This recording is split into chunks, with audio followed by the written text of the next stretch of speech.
For today's video mga idol, lutong igurot na naman tayo. Ayan, tinola with golden kiniing mga idol. Yan yung ating native chicken mga idol. Ayan oh. Yellow yung native, yung taba niya. Ganyan ang native chicken mga idol. Yan. Siyempre hahaluan natin ng golden kiniing. Yan oh. Diba? Lutong igurot mga idol. So ayan, gigisa muna natin itong ating native chicken mga idol. Para mas masarap yung sabaw, di ba? At syempre dahon ng sili ang pang sasahog natin ngayon mga idol. Huwag muna yung ugsa. Ito muna dahon ng sili. Mas bagay ito mga idol. Mas mabango. Yan oh, gisa-gisa muna natin mga idol.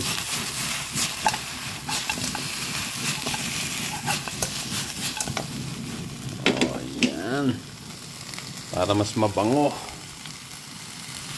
Ayan ho ang pinagkaiba po ng tinola sa pinikpikan mga idol. Siyempre ang pinikpikan yan, pinipikpikan yan, kiling ni Sofli yan. Ang tinola kasi nilalamawan yan mga idol para matanggal yung balahibo. Sa pinikpikan sinusunog.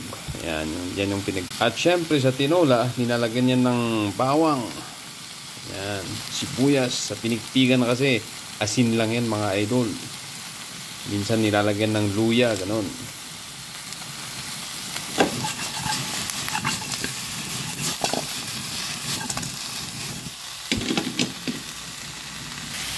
Ayan na mga idol. Siyempre ilalagay natin yung bawang sibuyas. Ayan o. Ayan, mekos-mekos natin. Ayan mga idol. Konting paminta. Ayan, siyempre paminta. Konting luya mga idol. Ayan oh. Ayan na mga idol, kumukulo na. Yun oh. Siyempre ilalagay natin ang ating golden kiniing. Ayan na mga idol, yun oh. Golden kiniing mga idol. Ayan oh. Lutong igurot po yan mga idol. Ayan. Pakukulan lang natin yan mga idol. Konting asin mga idol. Ayan o. Ayan na mga idol, malambot na ang ating manok at ang ating kiniing. Siyempre lalagay natin ang ating sili. Ayan. Ayan mga idol. Masarap pong ihalo ang sili sa tinola. At siyempre yung ating siling haba mga idol. Yun o. Ayan mga idol, mukhang luto na ang ating tinola with golden kiniing. Ayan o. Titikman natin mga idol. Ayan, syempre sabaw. Lagyan natin ng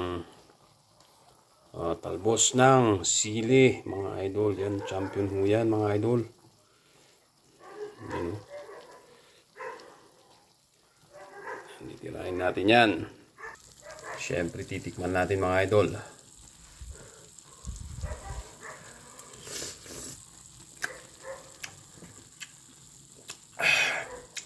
Hanep ang sarap mga idol.